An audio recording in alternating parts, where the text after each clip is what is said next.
Bangladesh securities and exchange commission সংশোধন বিল 2026 এবং বীমা উন্নয়ন ও নিয়ন্ত্রণ কর্তৃপক্ষ সংশোধন বিল 2026 আজ জাতীয় সংসদে পাশ হয়েছে। এর আগে ডেপুটি স্পিকার ব্যারিস্টার কায়সার কামালের সভাপতিত্বে সংসদের বৈঠক শুরু হয়। বৈঠকে প্রধানমন্ত্রী তারেক রহমান উপস্থিত ছিলেন। অর্থমন্ত্রী আমির খসরু মাহমুদ চৌধুরী বিল দুটি প্রস্তাবের পাশ করলে তা সর্বসম্মতিক্রমে পাশ হয়। অর্থমন্ত্রী বলেন, Bangladesh securities and exchange commission বিলটি পাশের ফলে Bangladesh securities and exchange commission আইন 1993 এর অধিকতর সংশোধন আনা সম্ভব হবে। সংসদ সদস্য ব্যারিস্টার রুমিন ফারহানা শেয়ার বাজার লুটারদের বিচার ও সিকিউরিটিজ অ্যান্ড এক্সচেঞ্জ কমিশনে যোগ্য ব্যক্তি নিয়োগের আহ্বান জানান। অর্থমন্ত্রী বলেন, সিকিউরিটিজ অ্যান্ড এক্সচেঞ্জ কমিশনকে ঢেলে সাজানোর উদ্যোগ নেওয়া হয়েছে।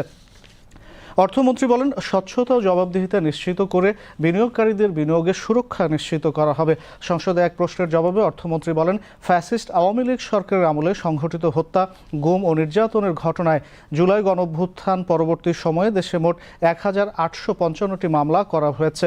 পরে রাষ্ট্রপতির ভাষণ সম্পর্কে আনিত ধন্যবাদ প্রস্তাবের উপর আলোচনা অনুষ্ঠিত হয়। দর্শক গ্যালারিতে বসে শিক্ষার্থীরা সংসদ অধিবেশনের কার্যক্রম প্রত্যক্ষ করেন। সংসদের বৈঠক বেলা 3টায় আবার বসবে।